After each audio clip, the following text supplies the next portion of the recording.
it's a good thing to know that everyone on this team is behind each other. I think you can see that on the court, and we can definitely feel it in our locker room. But just to have a clinch of a winning season is a great, like I said, a great feeling. Devin, what was the difference in your defense tonight compared to the game in Pittsburgh? So much better.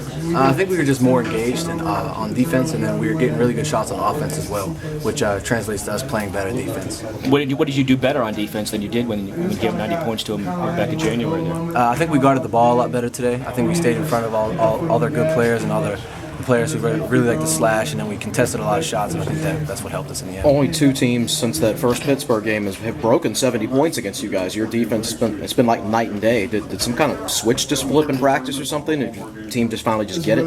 I think when we get good shots on offense, I think everyone feels more comfortable playing on defense. I think when we take first side shots and take some bad shots on defense or on offense, it translates to us playing bad defense. And I think we've been really getting into the paint, trying to get fouled and really get good shots. You were part of that 60-4 run there in the second half when you guys took the lead for good there. What helped you guys click there? We were getting repeated stops, and then we were getting really good shots on the offensive end. The game was really simple for us. We just wanted to get good shots on offense and then be able to guard our man on defense. What helped you shoot better in the second half compared to the first half, you guys? I thought we got into the paint a lot, which made them really help a lot, and then we just kicked it out for wide open shooters, and we were fortunate to knock them down. 4 straight wins. What is the confidence level right now for you? Our confidence level is the same as it's always been all year. We don't ever try to get too low. We don't ever try to get too high. We just focus on what we can do next, and we're going to go into practice tomorrow and focus on Miami. After 4 straight last place finishes, I mean, to be 9-8, the worst you could do is 9-9. I mean, did you see this coming? I mean, when you started the month of January, you guys were exactly on a roll. How do you explain this? We always wanted to see this coming. You always have to have confidence in yourself. Before coming to the season, we wanted to be 18-0 in the ACC, so we always hold high standards for ourselves. But for where we're at right now, I really like where we're at. We're in a good groove, and hopefully we can keep it up. And why are you at where you're at right now? Because why is this team won 9 ACC games this year? I think we're just a very close-knit group, and we just focus on what's next. We don't ever try to get too ahead of ourselves. How hard was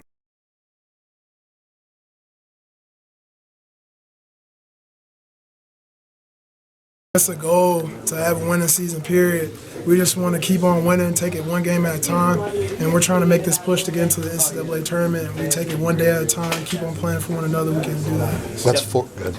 I was just say 17-13. You guys did clinch a winning overall season. I mean, how do you explain this? I guess why is this team managed to win 17 games this year? We got some great pieces in the freshman class. They're playing a lot of minutes. Me and Seth came, and then everybody else just combined together. Everybody's just playing for one another. We're just meshing and just playing on the same page, and we just been doing that since the Miami game. That's been leading to this winning streak. So. We joked with you about the cake and all that and the celebration here, but how much fun 4 ACC wins in a row, and how much fun has this streak been for you guys? It's always fun to win, so that's what we want to do. That's our goal, is to just win every game and just have fun and then celebrate for a little bit, then get back to work the next day. 9-8 in the ACC. I mean, you're tied for 7th place in the ACC with people like Pitt and Syracuse.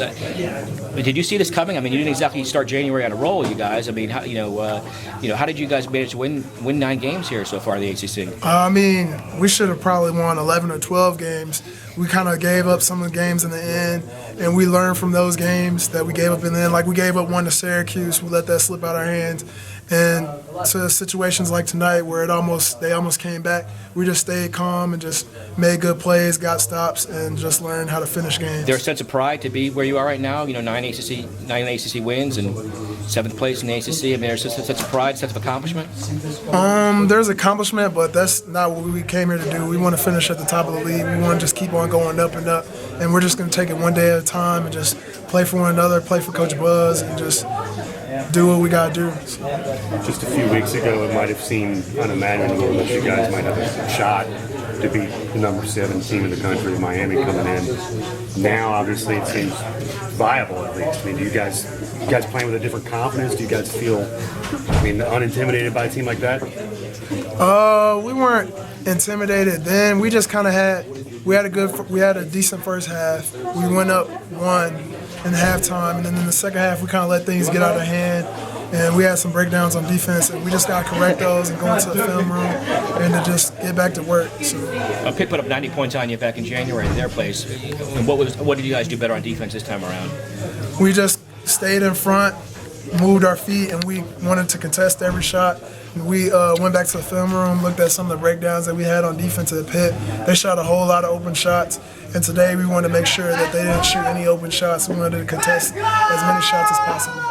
You had a 16-4 run in the second half to take control.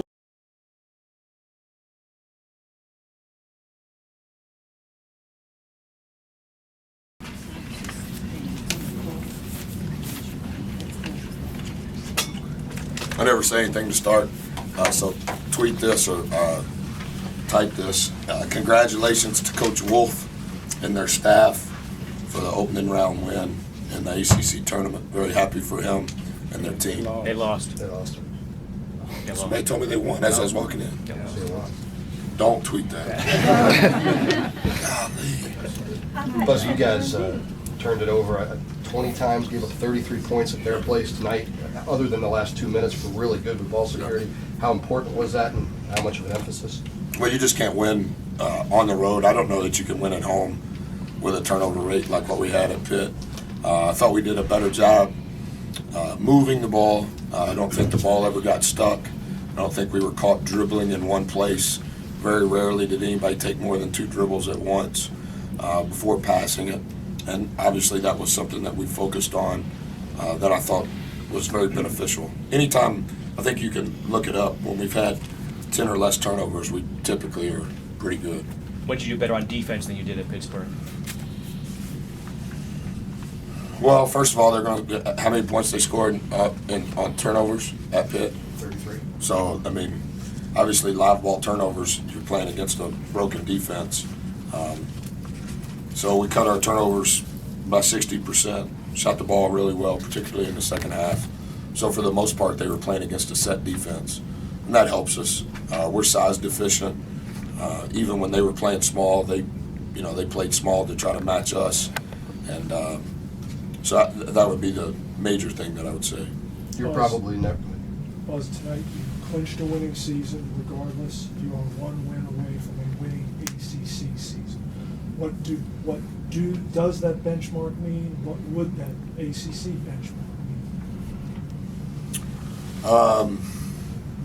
I think I'll answer it better probably a month from now, just when the emotion dies out of it. I do think that the spirit and the ambiance that our guys are playing with is really, really good. I think that we play hard. I think playing hard is the price of admission in this league or any other league. But I think they have been taking the next right steps in regards to their maturity. Dyer sent me something yesterday.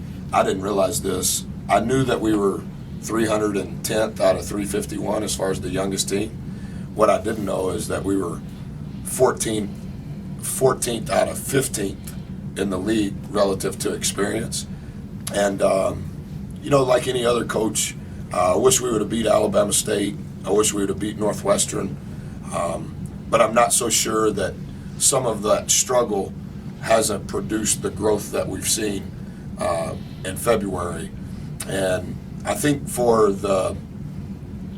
60% of our minutes have played by guys that are in their first year here. And so, without trying to judge them too harshly, I just think that incrementally they've continued to improve. And I think that our staff has done a great job with scouting reports. I think our team is playing to the scouting report defensively much better in that they're executing the details. And I also think that, our scouting report offensively, Till, is pretty much the same. If you watch 1 or 2 games, you kind of deduct how it is that we would like to play. Not that other teams aren't trying to prevent that, but I think the understanding from our team of this is the recipe that we want to play with, I think they better identify with, and I think they embrace it. And there's a little bit happening in regards to some of the players are coaching the players on, hey, we don't do that, remember? And I think that, when you can get a player-led coached program versus it always has to be coming from me, I think that shows some maturity. Off of that, Seth said that he thinks you have more confidence in the team right now? Not that you didn't believe in them, but that you can kind of be a little calmer on the sideline and let them do their thing. Is that kind of what you're referring to? Can you let them go a little bit? And Yeah, I do have more confidence in them. I don't know that it's necessarily letting them go. I think it's letting them go within the same things we were doing a month ago, but they're more comfortable in it. Relative to my demeanor, since the last time we've played Pitt, I've tried to be more of a confidence giver instead of a confidence taker. I think that's helped some of them. Not saying that I'm Pollyanna all the time. I still jump them, but I think that, how we played against Syracuse and kind of from that point, from the last time we were at Pitt, I think our team has taken a bigger step since then in comparison to prior to them. why did you change? What I just think sometimes I was overwhelming them. Not that they know I love them, they love me, they trust me, I trust them. I just think that I was pushing them so hard and they were trying to please me so much that at times I was overwhelming them and putting more on their plate than what they needed, specific to emotions. And so I think that's part of being a coach. When you get to this time of the year, they knew every play we were running. We knew every play they were running. And so what can be your separator? And so much of it is, in my opinion, just like anything else in life, it's got to be relationships. To have 9 ACC wins right now, and you're tied for 7th place with people like Pittsburgh and Syracuse. I mean, did you see this coming? Did you have any, when January began, did you have any inkling that these guys had this in them? I mean, did you kind of think that this was brewing? No, I don't know that anybody could have predicted this. But I will say this, I was very open and transparent with all of those guys that we signed. This is what you're walking into. This is who I am. This is how I go about things. This is what our culture is going to be. And this is what it is when you arrive. And so many of those decisions that those families made were made on faith. That was about the only thing you could reach to. And that, I think, when you're trying to do something like what we're doing, if the foundation of it is built on faith, hope, and love, and the greatest of these is love, I think you have a chance.